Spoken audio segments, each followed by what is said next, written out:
একটা কথা বলবো, এখানে আইনজীবী আছে, নিশ্চিতভাবে আইনি লড়াইটা এনারা করবেন আপনাদের জন্য। সাথে সাথে আমি একজন আইনসভার সদস্য হিসেবে আপনাদের বলতে পারি, আগামী 5 তারিখ থেকে বিধানসভার সেশন শুরু হচ্ছে। 6 তারিখে আমি সুযোগ পেলে আপনাদের হয়ে স্পেশাল মেনশন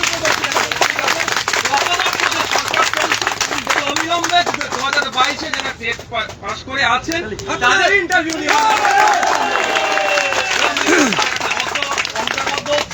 আপনাদের লড়াই আমরা আছি। কারণ দেখছি সারা রাজ্যের বিভিন্ন জায়গাতে আমরা ছুটে যাচ্ছি, আর বিশেষ করে আমরা যেখানে যাই সেটা মফস্বল এলাকা।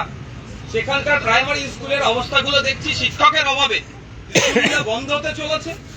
সেখানকার যারা ক্ষতিগ্রস্ত হচ্ছে, সাফার হচ্ছে একদম গ্রামের প্রান্তিক মানুষেরা হচ্ছে। আর আমাদের লড়াইতে বেশিরভাগ প্রান্তিক মানুষের নেই। অবশ্যই যারা শহরের মানুষ আছে তারা তাদের অধিকার থেকে বঞ্চিত হলে তাদের পাশেও আমরা দাঁড়াই, কিন্তু প্রান্তিক মানুষের সংখ্যা বেশি। তাদের অবস্থা, তাদের পরিবার বা তাদের ছেলেদের ভবিষ্যতের কথা ভেবে আমাদেরকে আরো লড়াই এগিয়ে আসতে হচ্ছে। তো তাদের শিক্ষকের অভাব, স্কুল বন্ধ হয়ে যাচ্ছে, আর অপদার্থ সরকার শিক্ষক নিয়োগ করছে না। দ্রুত শিক্ষক নিয়োগ বিধানসভার মধ্যে যেমন বলবো, বিধানসভার বাইরেও আপনাদের হয়ে গলা ফাটাবো। কারণ আপনারাও আমাদের পরিবারের সদস্য, আপনারা ছাড়া আমাদের পরিবার অসম্পূর্ণ। শিক্ষক আমাদের পরিবার সম্পূর্ণ হতে পারে না। আপনাদের লড়াই আমরা আছি। ইন্টারভিউ নোটিশ চাই।